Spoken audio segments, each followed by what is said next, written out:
The year was 2573, and humanity was spread thin across the cosmos, their colonies dotting distant planets. Earth had long since joined the Galactic Council, a collective of alien civilizations with its capital in the sprawling metropolis of Zeta Prime. The Council was a political labyrinth, often at odds with the human delegations that pushed for greater recognition and rights within the multi-species government. Ambassador Jonathan Hale, a seasoned diplomat and representative of Earth, had brought his young daughter Emily to Zeta Prime. It was meant to be a simple introduction to the complexities of interstellar diplomacy. Emily, with her bright eyes and relentless curiosity, saw it as an adventure. The towering buildings of Zeta Prime, with their exotic architectures melding numerous alien aesthetics, fascinated Emily. Jonathan, seeing his daughter's enthusiasm, felt a mix of pride and anxiety.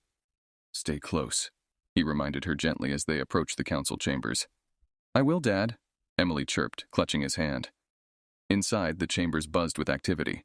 Various alien representatives conversed in myriad languages, their voices a symphony of the galaxy's diversity. Jonathan met with his peer, Ambassador McCrell, a towering Traxian known for his firm but fair policies.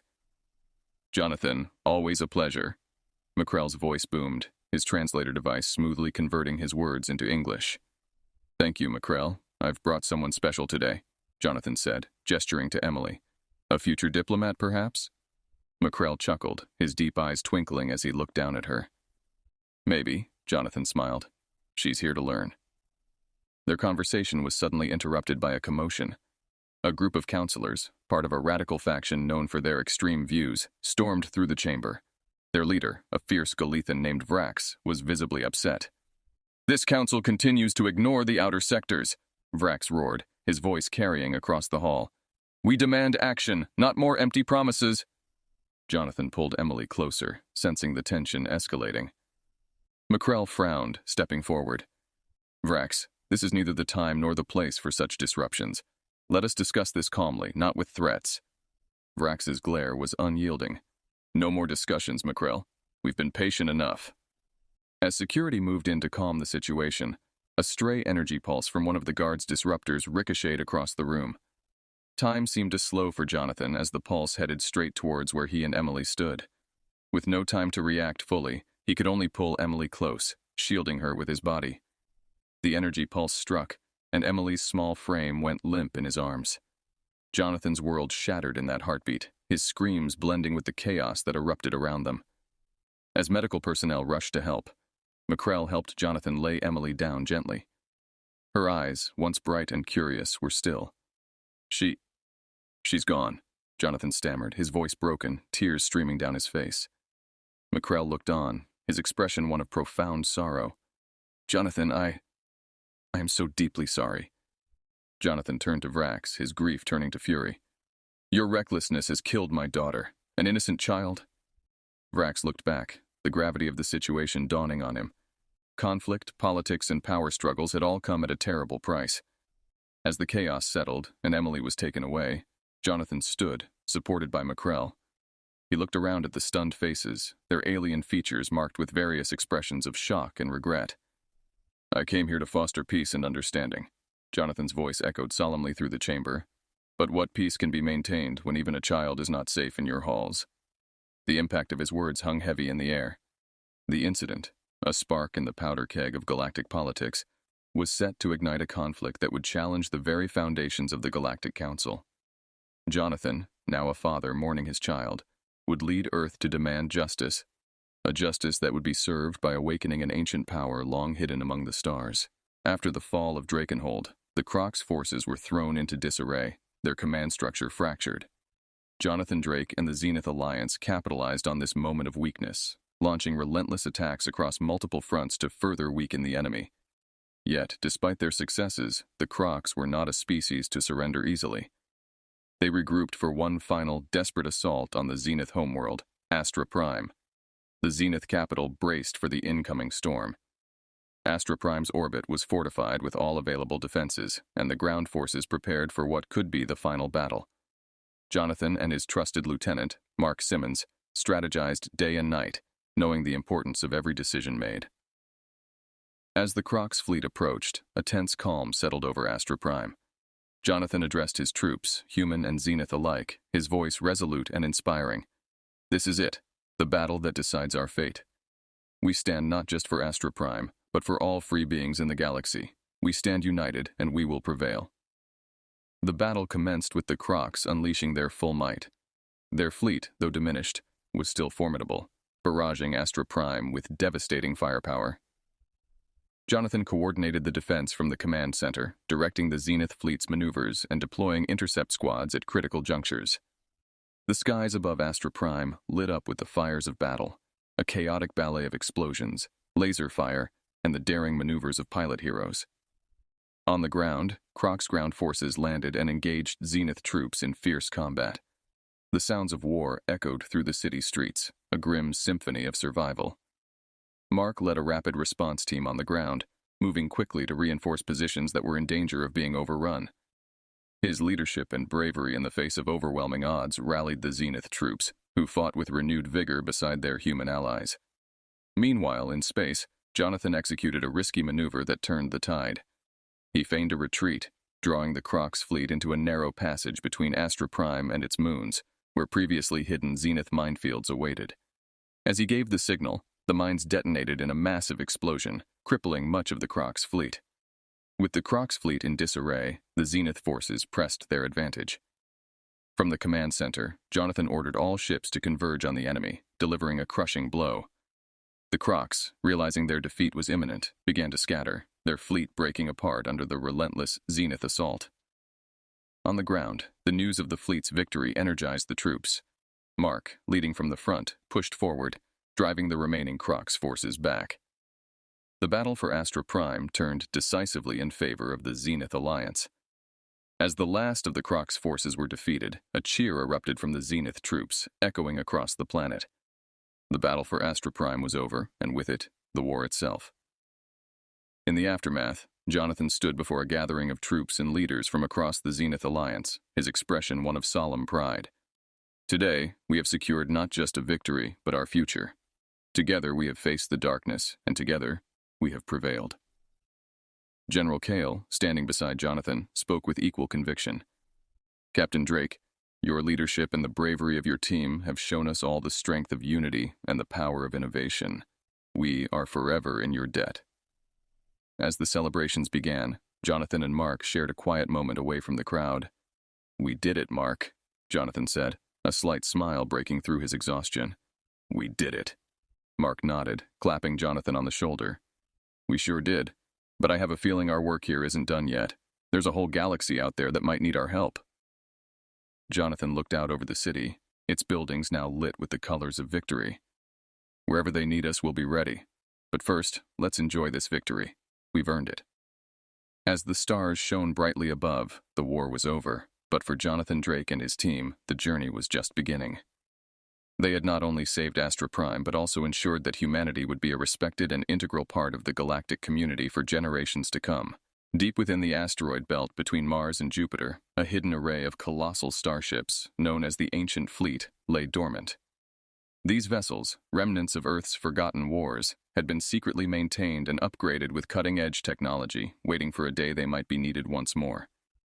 In the command center of the lead dreadnought, the USS Legacy, technicians and engineers bustled with activity, their movements swift and purposeful.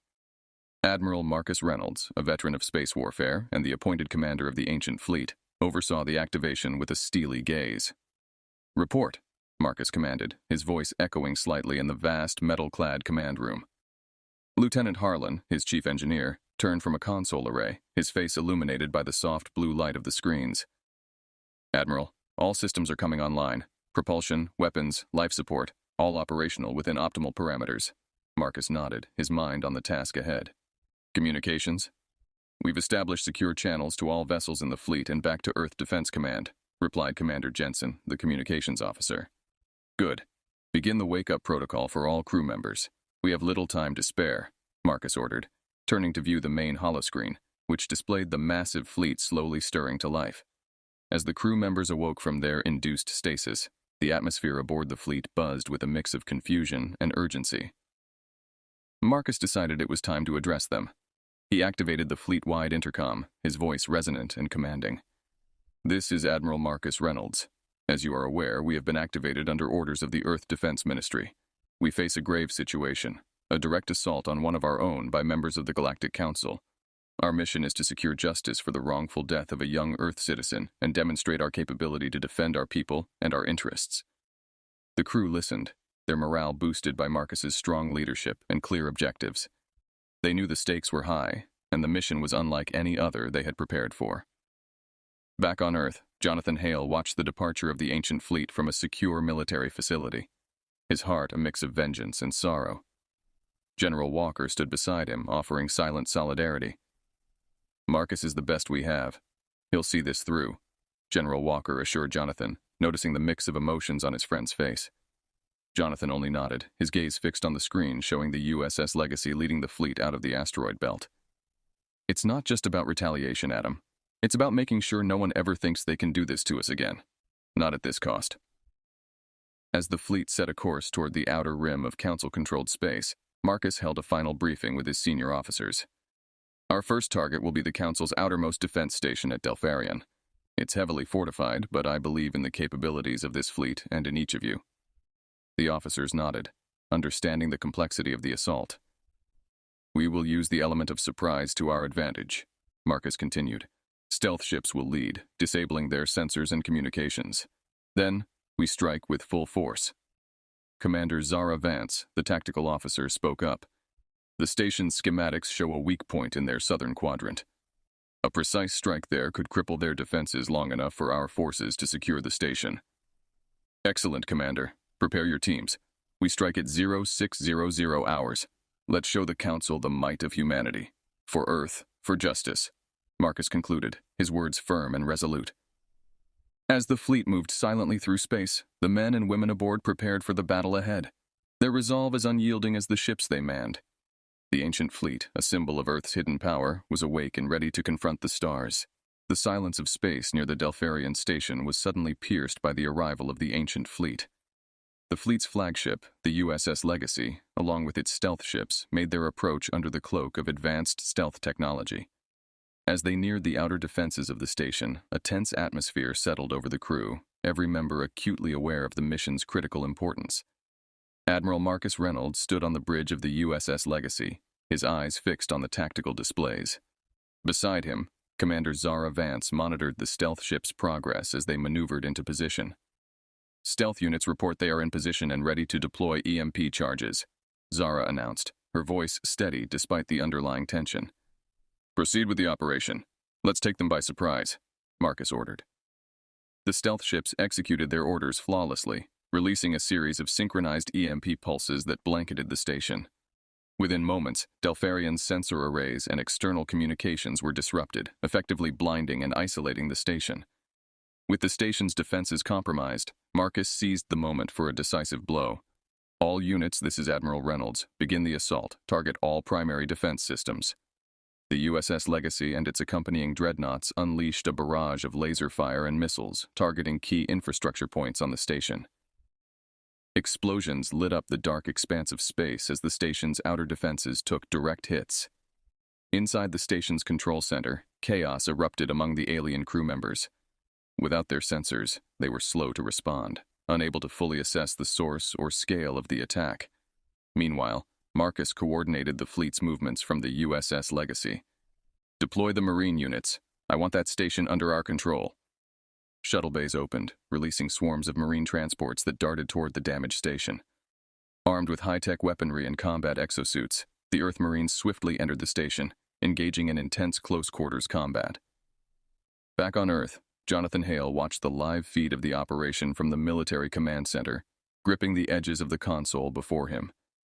Each report of progress from the front lines brought a mix of relief and intensified resolve. General Walker, standing next to him, provided real-time analysis. "The initial strike has been successful. The station's defense capabilities have been severely crippled." Jonathan nodded, his focus unwavering. "What's the status of the ground forces?" "They've penetrated the outer sectors and are moving towards central control. Resistance is stiff, but our forces are pushing through," General Walker updated. As the battle raged on, Marcus received continuous updates on his fleet's progress. "Commander Vance, status on the Marine advance."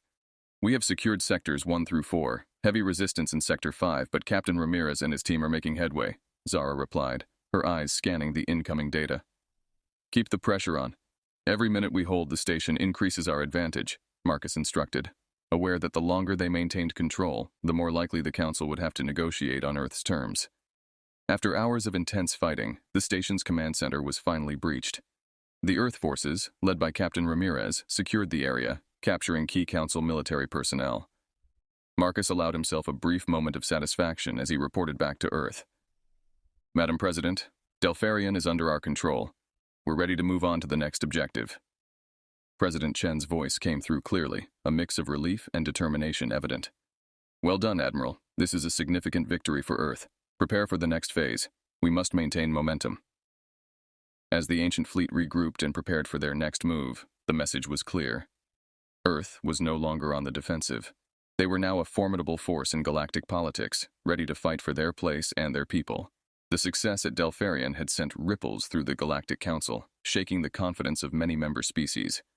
News of Earth's resolute and effective strike had spread, warning of the newly awakened military power of humanity. Admiral Marcus Reynolds and his ancient fleet did not pause, quickly setting their sights on their next strategic target. The planet Alaris, a critical hub for Council military logistics. On the bridge of the USS Legacy, Marcus convened with his senior officers to plan the assault. The holographic map in the center of the room displayed Alaris and its extensive defense systems. Alaris is heavily fortified, more so than Delarian, Marcus briefed. It serves as a supply and command station for the Council's outer defenses. Taking Alaris will disrupt their operations across several sectors. Commander Zara Vance, tactical officer, pointed to the hologram showing the planet's orbital rings. There are multiple defense platforms and a fleet of patrol ships. It's a tough nut to crack, but we have a few advantages. Lieutenant Harlan chimed in. Our stealth technology is superior, Admiral. They won't see us coming until it's too late. We can use that to disable their platforms before they can mount an effective counter.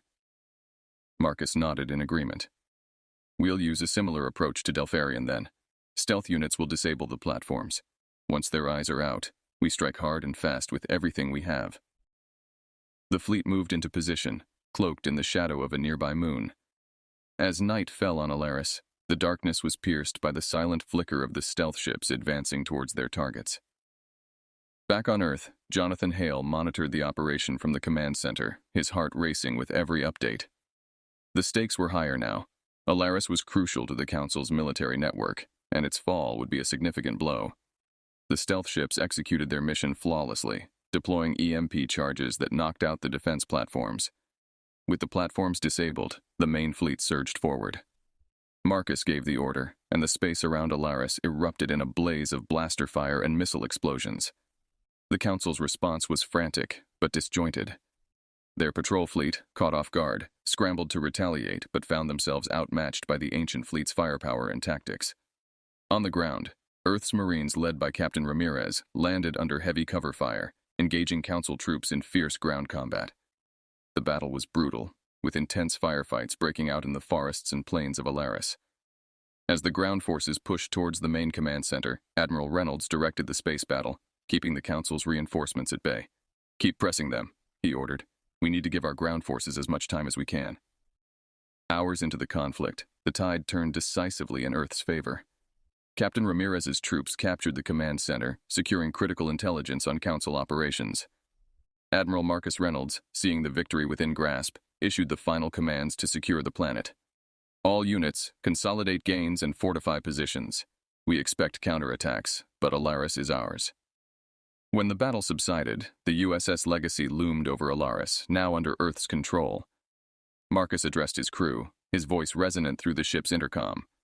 Today, we have shown the Council and the galaxy that Earth will not only defend its own, but also take the fight to those who threaten us. Well done. The victory at Alaris marked a pivotal moment in the conflict, significantly weakening the Council's military presence in the sector and demonstrating Earth's resolve and capability in interstellar warfare.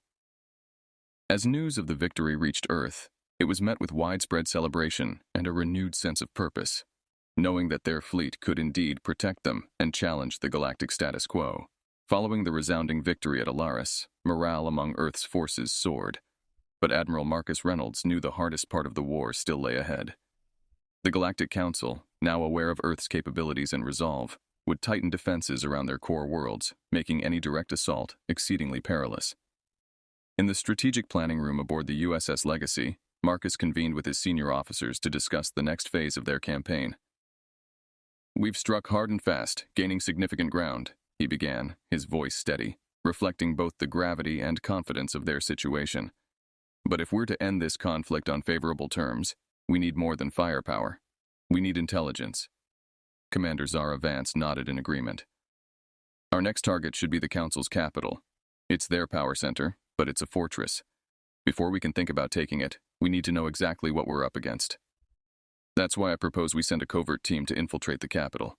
We need eyes inside," Marcus declared, turning to look at each of his officers in turn. Lieutenant Harlan, the fleet's intelligence officer, responded with a cautious tone. "It's heavily guarded, and their security systems are the best in the galaxy. It'll be risky." Marcus smiled thinly. "Which is why we'll be sending our best." He turned his attention to a new face in the room, Special Operations Commander Eli Nash, a seasoned operative known for his cunning and stealth. "Commander Nash, you've led successful covert ops before. I want you to lead this one." Eli, a man of few words, simply nodded. "I'll handpick the team. We'll get you what you need." Preparations began immediately. Eli selected a small elite team of operatives skilled in espionage and combat. Their mission, to infiltrate the Council's capital, gather critical intelligence on their defense protocols, and, if possible, sabotage key systems. The team departed under the cover of darkness, aboard a stealth ship designed to mimic common commercial models seen throughout Council space. As they approached the capital, the tension was palpable, each team member acutely aware of the stakes. Once on the ground, Eli and his team blended into the bustling capital city, their disguises as traders from a neutral system raising no suspicions. The city was a hub of activity, with various alien species going about their daily lives, unaware of the human operatives moving silently among them. Eli's first objective was to access the central data hub, a task easier said than done. The hub was located deep within the Council's administrative district, guarded by state-of-the-art security measures. Using a combination of hacking tools and physical stealth, the team made their way through the labyrinthine corridors. Back on the USS Legacy, Marcus awaited updates with bated breath. The success of this mission was critical to planning the final assault on the Council. Each passing hour without communication added to the tension. Finally, a secure transmission came through. Eli's voice was low, but clear.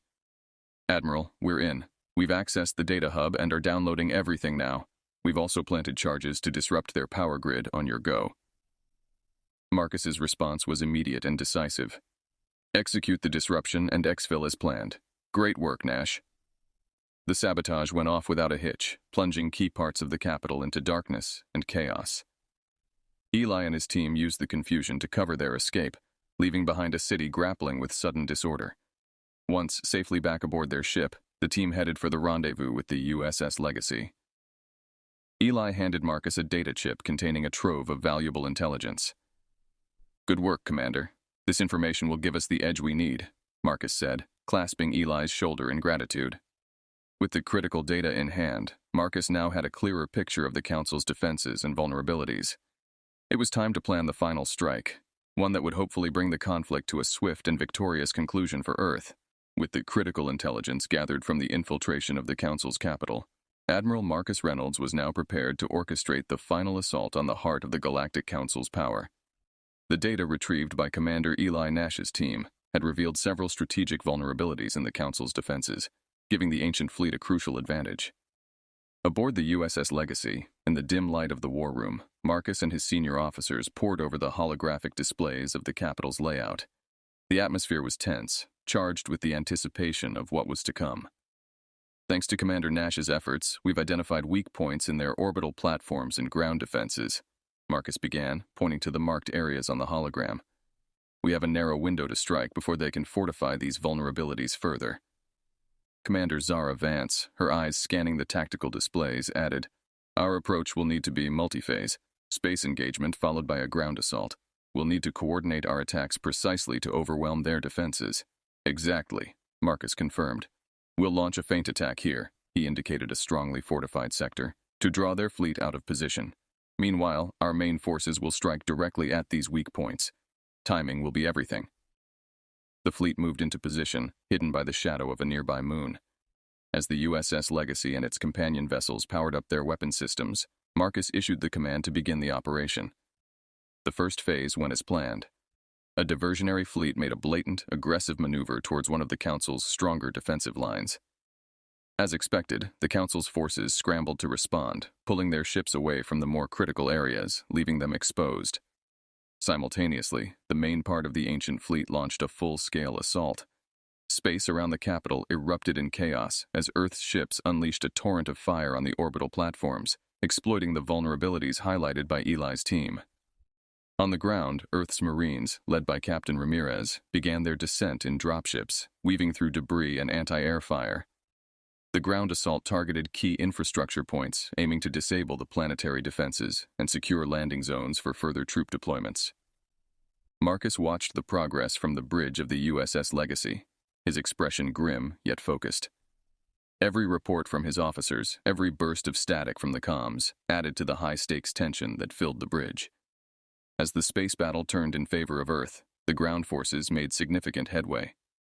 Ramirez reported, "We've secured the primary defense hub and are moving towards the central command. Resistance is heavy, but we're pushing through." "Keep the pressure on, Captain. Help is on the way," Marcus responded, signaling for more troops to be deployed to the surface. The battle for the capital was long and fierce, stretching both Earth's resources and the resolve of its fighters. However, the meticulous planning and the bravery of the troops gradually tipped the scales. By nightfall, Earth's forces had captured key positions across the city, surrounding the Council's main command center. In the final push, Marcus himself led a contingent of his best soldiers into the heart of the Council's command. The fighting was brutal, but the determination of Earth's forces was unyielding. As the Council's leaders were taken into custody, a hush fell over the city. Marcus, standing in the Council's once impenetrable command center, spoke directly to the captured leaders.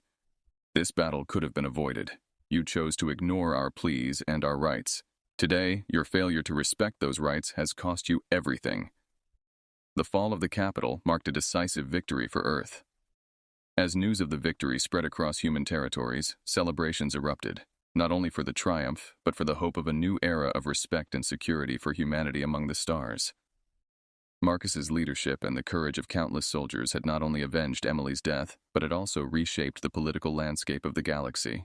In the aftermath of the Galactic Council's capital's fall, the balance of power shifted dramatically.